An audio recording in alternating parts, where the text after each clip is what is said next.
Hi, this is Maggie from Design Code Debug Repeat. Welcome to the channel. This video and the others in the Chapter 5 Problem Solving with Python playlist are an introduction to the concepts you will need to write programs with functions. This video accompanies Problem Solving with Python Chapter 5, but it's okay if you don't have the book. The videos stand alone as instruction on these topics. In the last video, we talked about scope, or how Python resolves a name to a value. In that video, we moved all remaining code from the main or module or global namespace into a main function.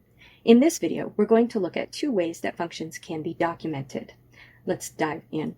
I have here our text adventure game that we've been working on throughout this playlist. Before we look at the code, let's talk for one moment about diagrams and why we use them. Diagrams are a way of abstracting an aspect of something so we can understand it better. A roadmap is an abstraction of terrain.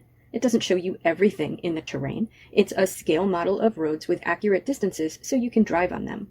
It has a specific purpose and it helps you understand something about the terrain very quickly. It's the same with the diagrams we use in software engineering. They abstract some aspect of the software to help us create it, modify it, use it, or understand it.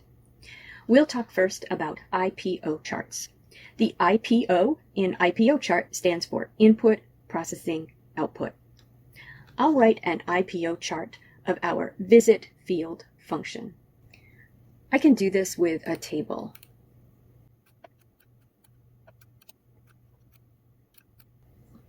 The first row of the table is the name of the function. The second row is split into three columns: input, processing, and output. That's a header row. And the last row is split into three columns and describes the specific function in the first row. In the first column, we describe the inputs to the function. In the second, we describe the processing. And in the last, we describe the outputs.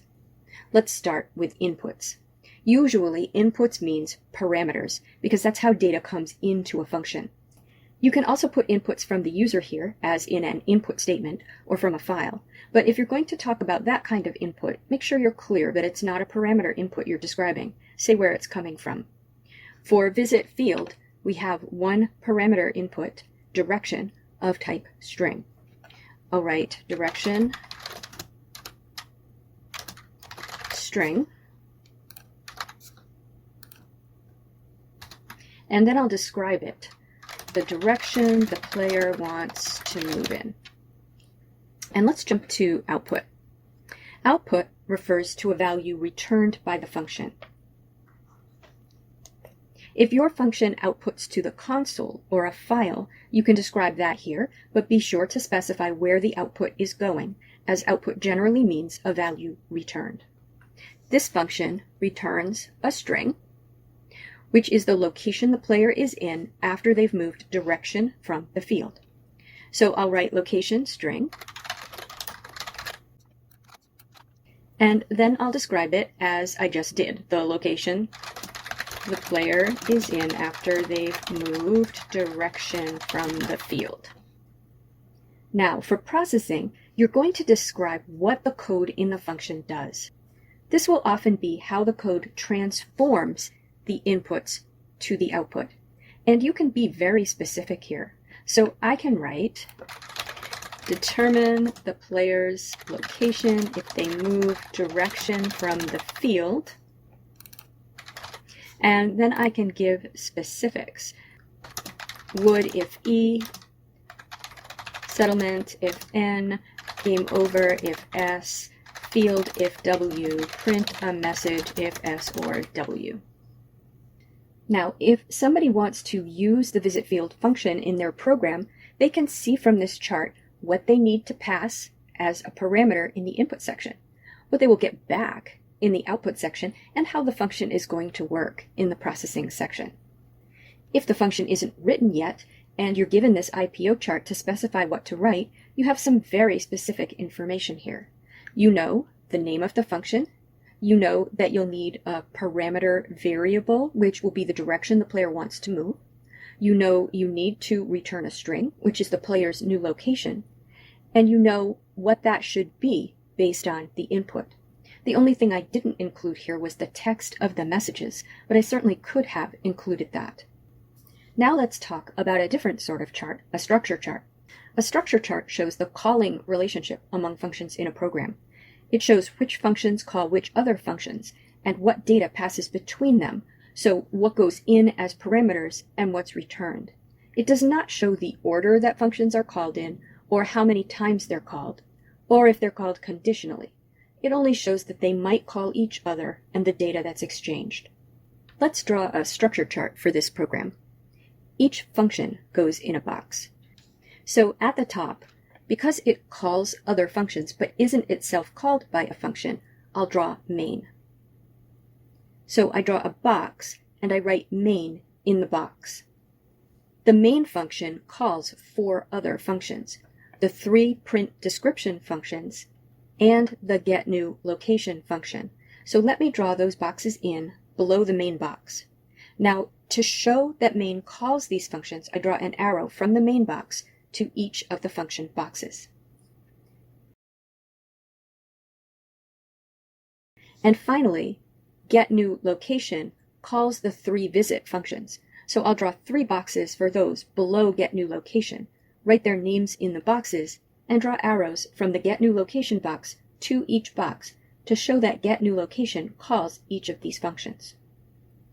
So again, this doesn't show order or the number of times a function is called or whether it's even called. We could run the program and have the user quit immediately, for example, and only the print field description function will have been called. It just shows that main can call each of these 4 functions, and getNewFunction can call each of these 3 functions. The other thing a structure chart shows is data passing between the functions. So no data passes between main and the print description functions. They take no parameters and they return no values. But when getNewLocation is called, 2 pieces of information are passed in, location and choice, or current location and direction, depending on context. Those variables have different names. If we're drawing the structure chart to design the software, so before we've written it, we would just write a descriptive name on the data flow. Once it's already written, to document it, I don't know if there's a standard convention for how to choose the name that goes on the flow. So I'll say that this might vary by the organization you're working for, and you should just make sure it's a meaningful name. I think both sets of names are meaningful. I'll use the formal parameter names, current, location, and direction. So we draw pieces of information or data flows as circles with arrows on them, showing the direction they're flowing. Parameters are flowing from the calling module to the called module, so along the arrow, I'll draw them and write in their names. And then returning is the new location. So I'll draw a circle and an arrow against the calling arrow, so flowing from getNewLocation back to main, and I'll label it with new location. Now the 3 visit functions also take a parameter and return data. I suggest you pause the video and see if you can fill in the data flows for the rest of the chart. Okay, and here's what I have. Direction flowing into each visit function, and new location flowing out. Let's add a function to this program based on an IPO chart and an addition to this structure chart. Now, when you are doing this, read the specification carefully. If something doesn't make sense, ask questions. Because I wrote this specification, I'm going to dive in and show you how to map the charts to the code. This IPO chart is for a function called valid input. That's the first row of the chart. So in my program, I'm going to write over the main function, but below my other function definitions, def valid input, open paren, close paren, colon. And then I'll press enter and type pass. That just gives me something that's syntactically correct and that will allow my program to still work with no impact. But now I'm going to go in and fill in this function. It takes one input, user choice of type string, and the description says it's the user's choice from a menu. The input column is for parameters, so I'll add a parameter between parentheses, user choice of type string. And in the output column, I'll be returning valid of type bool.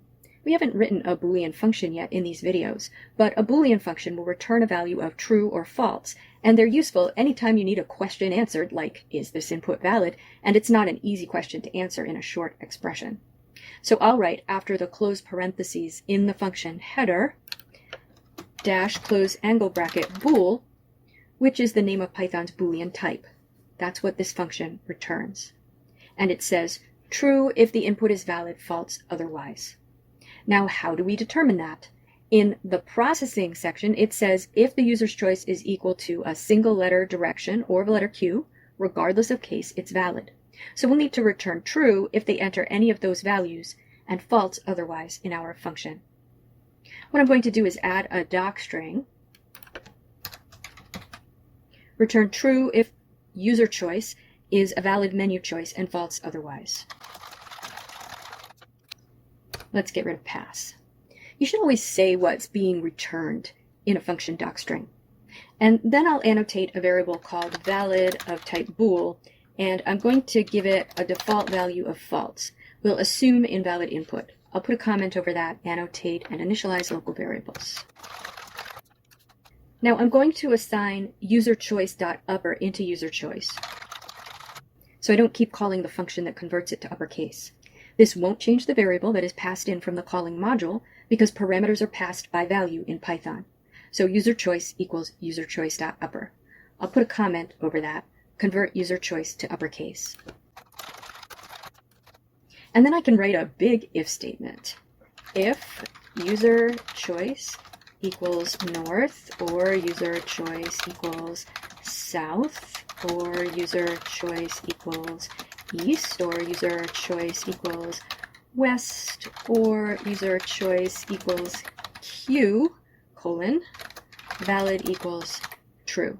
If it's anything else, valid will remain false. If I put that long conditional expression in parentheses, I can spread it over multiple lines, making it more readable. And then I'll return valid. Let me add a comment over my conditional and return. Determine if user choice is one of the valid choices and return valid. Okay, so that follows our IPO chart. Now let's look at the structure chart to see how this function fits into the overall structure of our program. I can see the box for valid input, and it's being called by main. There is an arrow from main to valid input. The main function will pass in the user's choice, and valid input will return whether the choice is valid. Now, this isn't enough information necessarily to write the new part of the program. We would look at a description of main to see how it's supposed to work with this new function. But again, this is my program and my spec. I know that main will validate choice after the user enters it in a loop using this function. So after the program obtains the user's choice, I'll write while not valid input choice, colon, and then I'll write the input statement again. Valid input will return true if they gave a valid input, so not valid input will be false and will skip the second input statement. But if the user gives an invalid input, then not valid input will evaluate to true, and the user will be asked to enter their choice again and again until they enter a valid choice. Let's watch that run. I'll enter a few invalid inputs like X, C, Y, and then a valid input, N, and Q. Okay, I'm going to end this video here, and I'll include an auto-graded exercise in the description of this video so you can practice with the video code. Once you've mastered the concepts here, you're ready to move on.